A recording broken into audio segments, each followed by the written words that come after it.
Moi, je leur dis, je suis honnête avec eux. Moi, je leur dis, ta conception de la religion n'est pas compatible avec la France. Il faut la changer. C'est ce qu'ont fait les Juifs il y a 2 siècles. C'est ce que Napoléon a dit aux Juifs il y a 2 siècles. Il leur a dit, votre conception de la religion que vous faites depuis 2000 ans, 4000 ans, n'est pas adaptée à la France. Vous devez donc changer. C'est tout ce que je dis. C'est ce qu'a dit la République aux catholiques, aux Juifs, aux protestants. C'est tout. Il n'y a pas plus respectueux que moi, je pense, sincèrement, des musulmans, parce que je ne les floue pas, je ne les trompe pas, comme l'extrême centre dont parle Mathieu. Gabriel Cluzel, ensuite Éric et Marc. Oui, moi je suis assez frappée de voir qu'avec ce rapport, au plus haut sommet de l'État, on est un peu comme une poule devant un couteau. Il paraît qu'Emmanuel Macron l'avait depuis un moment sur son bureau, et puis finalement on va s'en occuper en juin. C'est urgent, mais on va s'en occuper en juin, peut-être à Pâques ou à la Trinité. Mais est-ce que finalement quelqu'un a une solution ? Moi j'entends beaucoup de gens me dire aujourd'hui, en fait c'est trop tard. C'est trop tard. Là, est-ce que vous pensez qu'il est minuit moins le quart ou minuit et quart ? C'est terrible ça. Il y a 20 ans, il y a 30 ans, quand je disais ce que je dis là et que j'écrivais ce que j'ai écrit, on me disait, tu dis n'importe quoi, ça ne va absolument rien changer, les musulmans ne changeront rien à la France, ça sera toujours la même France. D'ailleurs, il y a toujours autant d'étrangers que dans les années 30. Ça, si je ne l'ai pas entendu cette phrase 1 million de fois, je ne l'ai pas entendue. Et désormais, on nous dit, ah bah repasse, parce que c'est fini, on est l'Égypte. D'ailleurs, dans le rapport, je l'ai lu le rapport, mais c'est pas du tout ce qu'on en dit. On dit qu'il faut s'adapter à l'islam et aux musulmans. C'est ce qu'on a vu tout à l'heure avec Gabriel. Très bien, pardon, excusez-moi, je ne vous ai pas écouté. À l'école. On reprend la théorie fumeuse de M. Pierre Manant, sans le citer, pour lequel j'ai le plus grand respect, mais qui dit qu'on ne doit plus parler de citoyens de confession musulmane, mais quasiment de peuple musulman. On y est. Donc là, on détruit 2 siècles de république laïque. De toute façon, Jean-Luc Mélenchon nous l'a dit, il y a une nouvelle France, il y a un nouveau peuple, et donc il faut que l'autre s'efface et rentre dans ses réserves d'Indiens. Moi, je pense que ce n'est pas trop tard, et que nous devons combattre pour le peuple français, l'ancien peuple français, et pas le nouveau peuple français cher à Jean-Luc Mélenchon, et que nous devons défendre l'identité de la France. Et s'il y a des musulmans qui veulent avec nous défendre l'identité de la France, la véritable identité de la France, ils sont les bienvenus. Voilà. Ça, c'est, je comprends. Là, c'est plus complet, oui, c'est plus précis. Alors, je veux qu'on parle de Bruno Retailleau. Éric Zidner, ensuite Marc Menon, et ensuite on parle de Bruno Retailleau. Alors, dans le débat politico-médiatique, en règle générale, on commence toujours par une phrase qui est « la majorité des musulmans sont des musulmans modérés ». Est-ce que vous pensez qu'Éric Zemmour, aujourd'hui, ces musulmans modérés sont devenus non pas majoritaires, mais minoritaires, quand on sait qu'il y a 6 électeurs musulmans sur 10 qui ont voté pour Jean-Luc Mélenchon ? 69% exactement.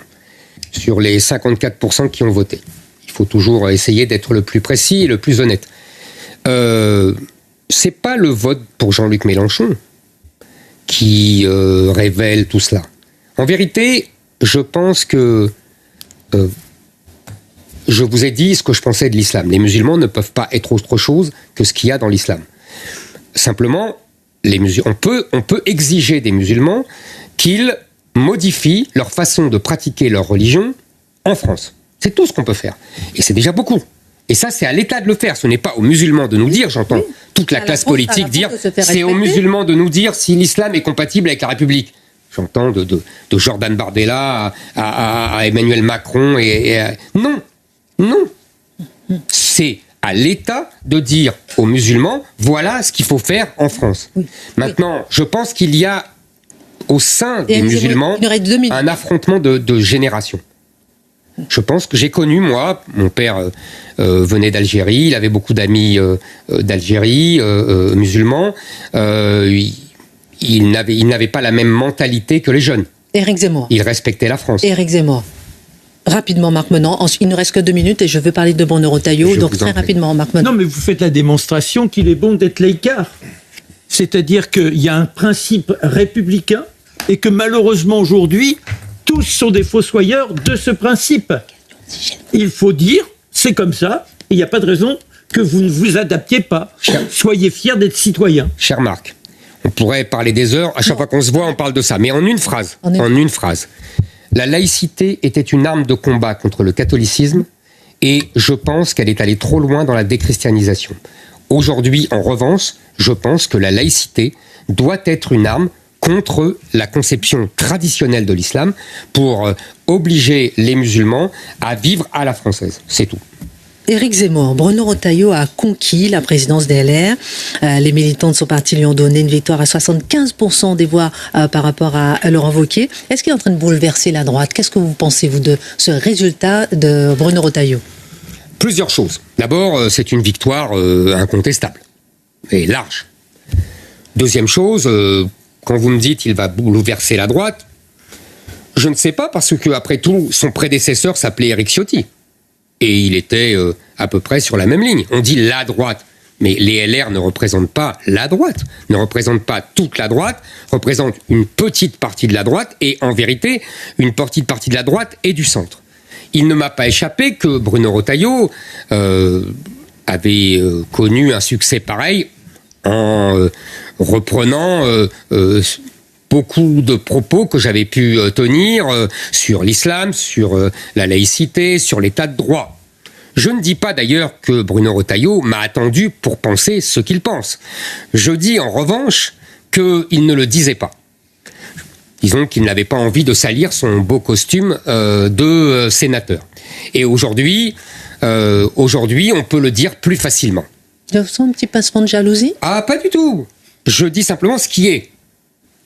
Je dis ce qui est. Vous voyez, j'ai été précisé. Je n'ai pas prétendu vous savez que j'aime bien vous taquiner.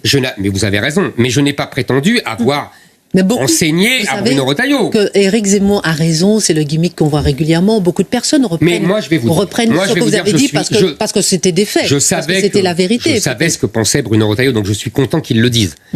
Maintenant, dernière chose. Vous avez regardé les images. De sa victoire. Qui avait autour de Bruno Retailleau? Oui. Il y avait Gérard Larcher, il y avait Michel Barnier, il y avait Jean-François Copé, il y avait Xavier Bertrand. Tous ces gens qui, pendant la campagne présidentielle, m'insultaient et me disaient que ce que je disais n'était pas dans leurs valeurs. Et maintenant, ils soutiennent et adulent Bruno Retailleau. Alors, de deux choses l'autre. Ou ils ont changé de valeur, ou ils attendent leur heure. Moi, je crains pour Bruno Retailleau qu'ils attendent leur heure et que finalement, il arrive ce qui arrive toujours à LR, c'est-à-dire que le centre prenne le pouvoir et l'emporte sur ceux qui veulent essayer de défendre des idées de droite. C'est la malédiction de LR. C'est pour ça que je ne suis pas à LR. C'est ce que vous voyez pour 2027.